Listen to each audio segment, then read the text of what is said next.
wabarakatuh. Selamat sore. Saya izin Ibu Kapolri, Pak Joko.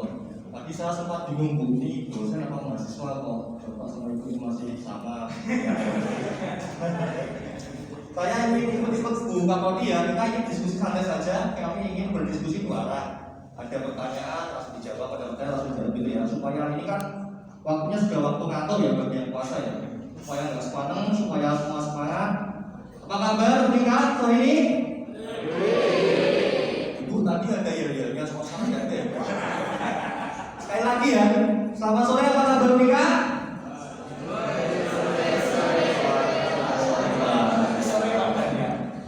Jadi gini, kami akan berdiskusi bukan berpresentasi karena apa? Kami ini dari pihak praktisi, kami bukan dari akademisi.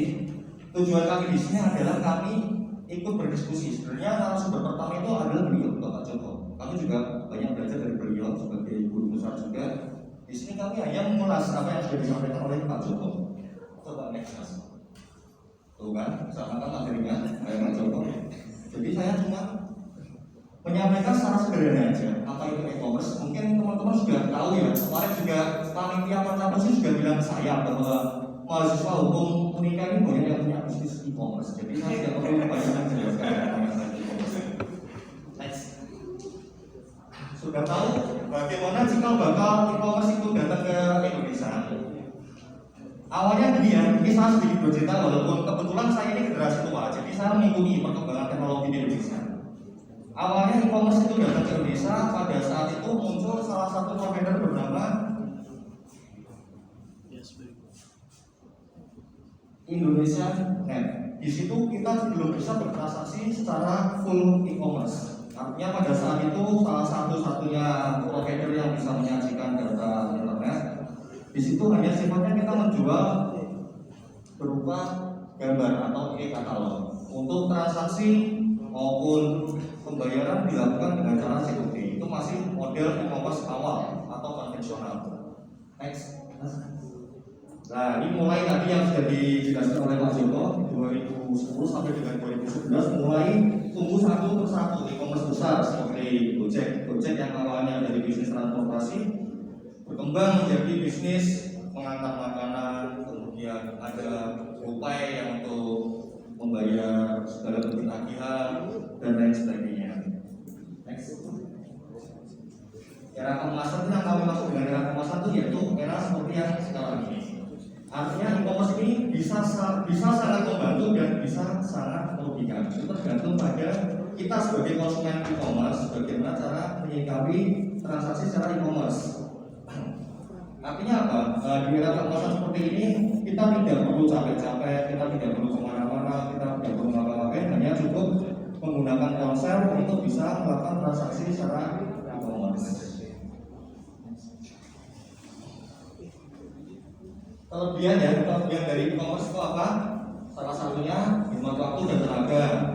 Kita cukup tidur, kita cukup duduk, kita cukup berjalan sambil kita memilih barang-barang apa yang tentunya akan kita transaksikan itu dengan sangat mudah. Yang kedua, pilihannya variatif. Dan yang variatif itu terkadang apabila kita ingin membeli suatu barang, contoh aja misalkan baju, secara konvensional di butik atau di toko A itu belum tentu motif dan warna yang kita inginkan itu ada di toko tersebut. Tapi ketika kita ingin berbelanja secara e-commerce atau secara online itu kita cukup dengan men-scan atau cukup dengan mengetik di atasnya itu sudah muncul barang atau pilihan yang sudah kita masukkan. Yang ketiga sama kemudian ada yang menunjukkan. Nah, yang paling menarik dari e-commerce adalah mendapatkan potongan harga. Jadi pelaku usaha e-commerce itu berlomba-lomba untuk membumikan produknya ya. Dan e-commerce ini kalau kita lebih selektif biasanya di hari atau tanggal tertentu, tanggal-tanggal cantik itu muncul yang namanya promosi. Ada yang namanya Harbolnas atau hari apa ya? Harbolnas apa? Ada yang tahu ya? Harbolnas apa? Harbolnas apa ya? Oh nggak tahu. Hari bulan nasional Pak Joko. Hari belanja online nasional. Maksudnya apa? Berarti beliau ini sering menggunakan jasa e-commerce. Itu banyak sekali aspeknya ya. Kekurangannya banyak dijelaskan oleh Pak Joko bahwa produk yang kita beli tidak sesuai dengan ekspektasi, tidak sesuai dengan pelabelan, iklan atau promosi yang ada dalam item e-commerce tersebut. Kedua, lebih boros yang kita maksudkan adalah apa? Kembali pada sifat dasar manusia, bahwa manusia ini seringkali mereka itu tidak terlalu puas dengan apa yang mereka miliki. Dengan adanya kemudahan, dengan adanya kebebasan akses, mereka itu kadang-kadang membeli bukan sesuai dengan kebutuhan, tetapi hanya sesuai dengan keinginan. Itu yang kami masukkan dengan pemborosan di dampak negatif. Salah satu dampak negatif dari e-commerce. Berikutnya adalah peralatan penipuan. Peralatan penipuan ini banyak sekali faktornya, sebabnya nanti akan dijelaskan lebih lanjut sama Pak Edison. Resiko hilang atau rusak ini ada yang dari e-commerce itu sendiri, ada juga yang dari masalah ekspedisinya ya atau pengirimannya ya. Berikutnya pengiriman lama itu selain praktis, kami kira di e-commerce itu ada waktu tunggu untuk bisa mendapatkan barang yang kita inginkan atau kita transaksikan. Berbeda dengan transaksi secara konvensional, ketika kita membeli barang, ketika kita sudah menyetujui dilakukan dengan penjual, maka barang bisa langsung kita bawa pulang. Nah, kalau yang di e-commerce ini kita harus menunggu beberapa saat dulu sampai barang itu bisa kita manfaatkan atau bisa kita miliki.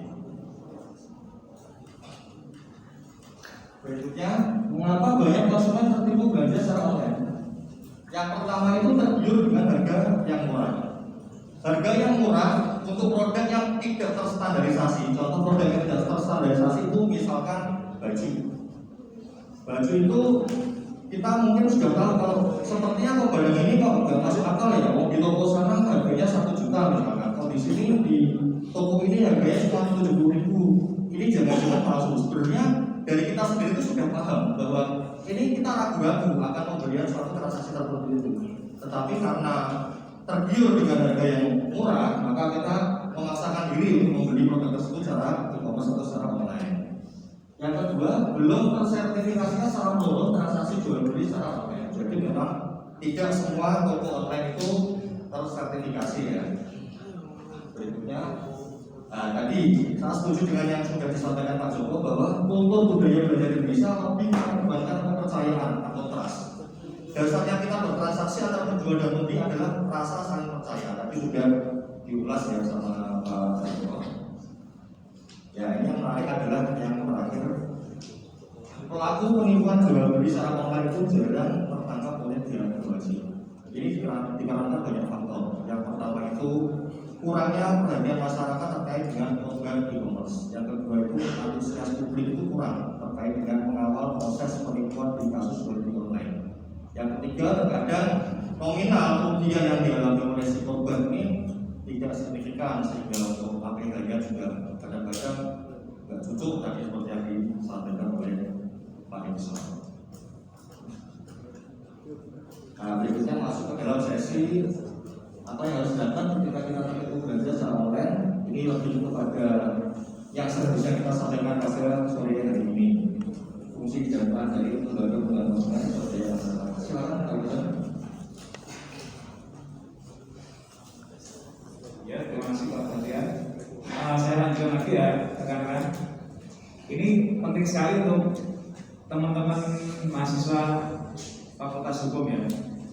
Pertama, ketika kita mengalami hal yang tidak menyenangkan atau tidak kita inginkan, yaitu tertipu belanja secara online, itu pertama dengan upaya mandiri.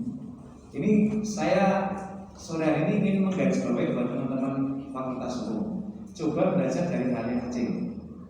Ketika mungkin teman-teman pesen